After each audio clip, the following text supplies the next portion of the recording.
Hi everyone, my name's Jane Hutchinson. I'm co-CEO of Pollination Foundation with my colleague Ariadne Goring.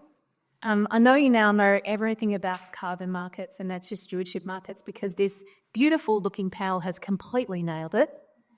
They've also nailed the only job that I really had on the panel this afternoon, which was to plug the workshop on Friday. If you missed it, it's tomorrow morning at 8:30 in this hotel. Oh, sorry. Oh, did they? Thank you. See how good they are? Right, chaos. Anyway, so Friday morning, 8:30 for breakfast. Please join us. And there's a flyer on your tables if you would like to, and there's in text. Or you can sign up with Lisa for fudge. We'll be delving tomorrow, Friday, into other questions which are broader than stewardship credits themselves. So don't be scared off if you think this is going to be a really technical workshop on Friday. It's not. It's going to be a high-level workshop than that. So if you've got lots of questions that you want to know the answers to, please come along and it will be, we'll take it really slowly, but we're also keen to hear from you about what you're interested in around what's possible in the Northwest Territories. Saying all of that, I'd also like to acknowledge that I'm on traditional lands, the traditional lands of the Dene people, and pay my respects to the elders and also to Loy's First Nations friends in the room. It's an extraordinary place to come from, Tasmania in Australia, for a lass like me who's never been this far north. And it's such a beautiful place. Ari and I had been trying to have excursions every day to get outside and enjoy some of the landscape, and we're really grateful for the chance and the opportunity to share that all with you over the next couple of days. So Pollination is an organisation that many of you will not have heard of because we're not very old. It's a 5-year-old organisation. It's a climate and nature advice and investment company. And Ari and I are the co-CEOs of the non-for-profit arm.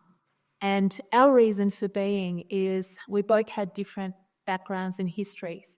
Mine is that I was the CEO of a not-for-profit organisation called the Tasmanian Land Conservancy in Tasmania at a time where, as Robin mentioned, we really wanted to get off this treadmill of government and philanthropic funding because there's just not enough of it to do the conservation work that we wanted to do.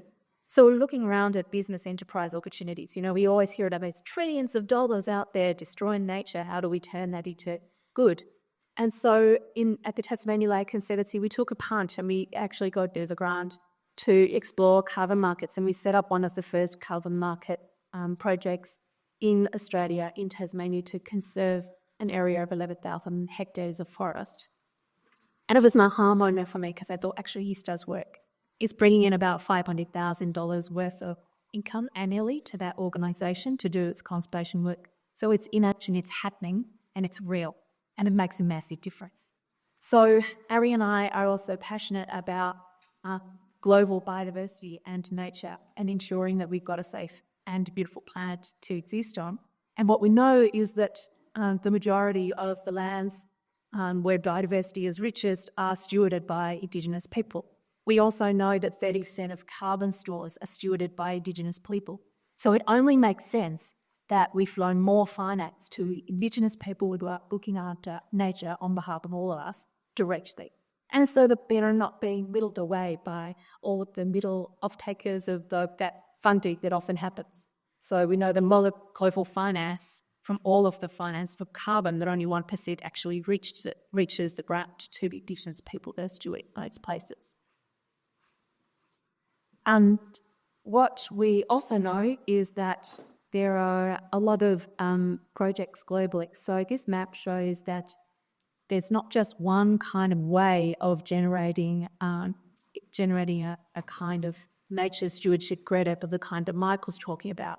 There's actually lots of different projects around the world that are looking at doing similar things. We know of 3 that are Indigenous-led globally, and there's more that are emerging. But it's a really what we call a nascent market or emerging market. Very, very immature in the sense that there's not a lot of buy-ins yet. The rules are still being made up, which is good and bad, because on the good side, it means there's an opportunity to help create rules. On the bad side, it doesn't give us a live confidence going forward that there'll be buyers at the end of the day to actually fund these kinds of projects. So the opportunity, as I mentioned, is that for the Northwest Territories, we can think about what kinds of projects might be possible. So if it could be a carbon project, or if it's a nature credit type project, what projects are possible? What's the vision that we want to have in relation, or that we have in relation to those lands? What kinds of things do we love and want to protect and value and therefore steward? How do we go about creating projects, and who are the partners that we need in order to do that well? But I just want to go back a step and talk about a couple of different examples in Australia of how these markets are actually reaching the ground, how Indigenous leadership is really stepping up to feed at the forefront of these markets, which is where it's needed to be. So the first one is carbon, and Ari will talk a bit more about this tomorrow around the Holocene carbon.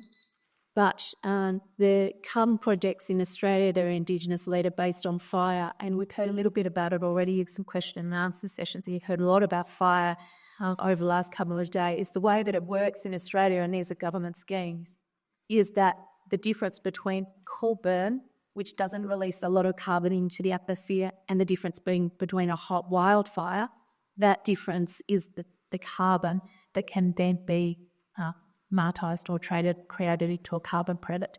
And so the work that Indigenous people do to do coal burns, a bit like what Danny was talking about yesterday, doing those trap line burns, that coal burning so that the wildfire isn't as large, that's really important. It's to be paid for. So what you're paying for is the work that Indigenous people do to look after that country using fire. On the nature side, there's a couple of organisations in Australia led by the Indigenous Desert Alliance who are thinking about methods not in relation to carbon but in relation to biodiversity. So using fire in desert landscapes to regenerate those landscapes, because fire is a natural part of the Australian landscape. And so they use the fire, cool fire, to regenerate landscapes, which means that all of the creatures, the Jakaba, that you said in this photograph, and the plants are really vibrant. And they monitor that, the change and the difference between not having fire and having country that is sad and needs more fire when it's not looking great for biodiversity, and using fire to then promote the regeneration of those landscapes and bring back the animals and the parts that are so important, not just for nature, but also for people. So there's some tangible examples about how we're thinking about creating markets using fire. But we could also think about creating markets using like the Pleistocene parts idea, because that's super interesting as well. And that's something that the Northwest Territories could start to think about. How do we start to use animals that are natural to the landscape to help create revenue, real money, tangible outcomes for Indigenous people based during Asia. So thank you. Thank you, Ms. Haas, Thank you.